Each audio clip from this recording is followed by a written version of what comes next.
Thank you, Kimberly. Can you hear me okay? Okay.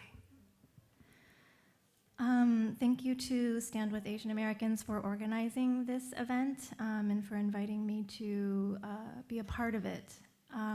As a poet and writer, I very much believe in the necessary intersection of the personal, the political, and the poetical. So I wanted to start with just by sharing this quote from poet and activist Audre Lorde. "Poetry is not a luxury. It is a vital necessity of our existence. It forms the quality of light within which we predicate our hopes and dreams towards survival and change, first made into language, then into idea, then into more tangible action."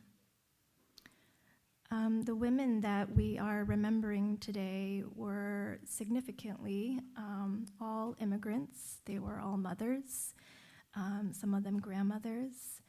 And I want to read some poems from my first book, which is called House A, because it is in its entirety a love letter to immigrant home building. Most of the book is epistles, which is their letter poems, and in the book they're addressed to the specter of the historical figure of Mao Zedong, who was in my household a kind of ghost.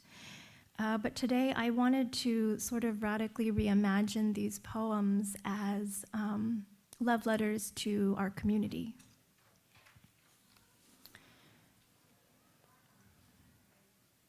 Dear community, I want to describe for you the migration pattern of birds, which has nothing to do with sleep, but which I nonetheless find beautiful. When insects sleep, they are awakened only by poetic forces, like the heat of the sun or the darkness of night. The most beautiful of flying insects huddle together in sleep. Birds, as far as I know, do not fear being shot down from the sky, though fear is a common warning sign for flight. Some birds, feeling their bones weighed down by air, migrate not by sky but by swimming, their wings waving down the sea as if buoyed by its girth. Other birds are wanderers, their migratory curvatures charted like flowering seeds across the globe. Here on the earth where bones are buried, the question remains: if the birds of history alight by a ritual of body and landscape, do they make the return out of longing, out of heartache? For it is the anthropologist who traces the longing for home between personal biography and the biography of the collective, a map that ends beyond locatable distances into mythical terrains, imaginary homelands. We do this, listen to the body, gauge its violence, take flight. Dear community, and how relieved I was no longer to be embarrassed by my mother's voice, but to feel her broken sounds again as intimacy, as home. In this way, childhood and adulthood came full circle, for it was in between the penance of adulthood and the poetry of a child that I stopped noticing whether the living room curtain was bringing in woolly light or a milder speckling. My siblings and I negotiated the front door with our comings and goings, but my mother never once complained about the infiltration.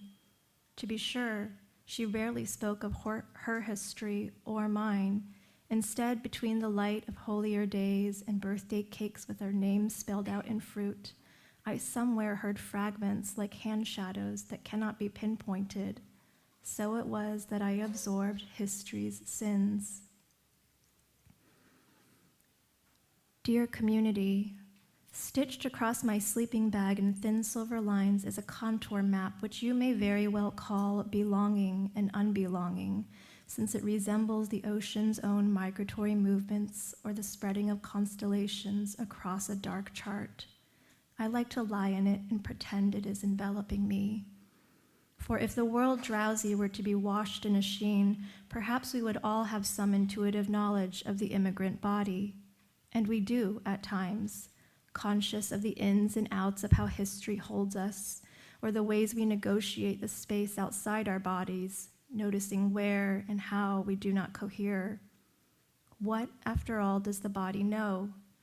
The wind-blown trees at the edge of the cliff are going to fall into the sea, so we must tie them down, attach them to buoys so they may float indeterminately. Dear community, behind the fog, the lake is like a well-worn sheet gathered at the edges. What does it mean, my father as a child believing he would have to lie his body still at the bottom of a boat? Dear community, I used to be the kind of person who accepts things as they are. Ciphers hidden in the lotus cakes, lanterns set to sea in order to lure the body home, rice bundles to keep the fish from eating holes in a drowned body's limbs.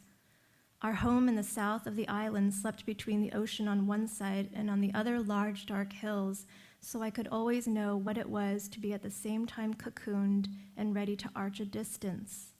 How I would brush my teeth in the darkness, afraid of the shadow at the window, but comforted by the slopes I knew were lurking behind. Dear community, I never wanted my mother's body too far from my own. And then this last poem is from a series in the book called How to Build an American Home. And I think of this final poem as a kind of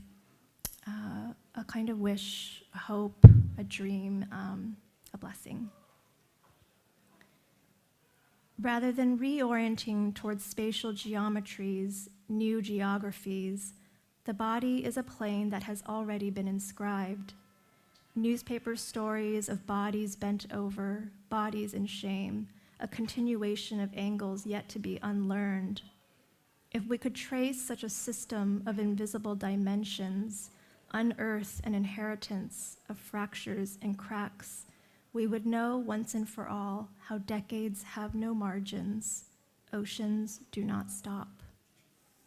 Thank you so much.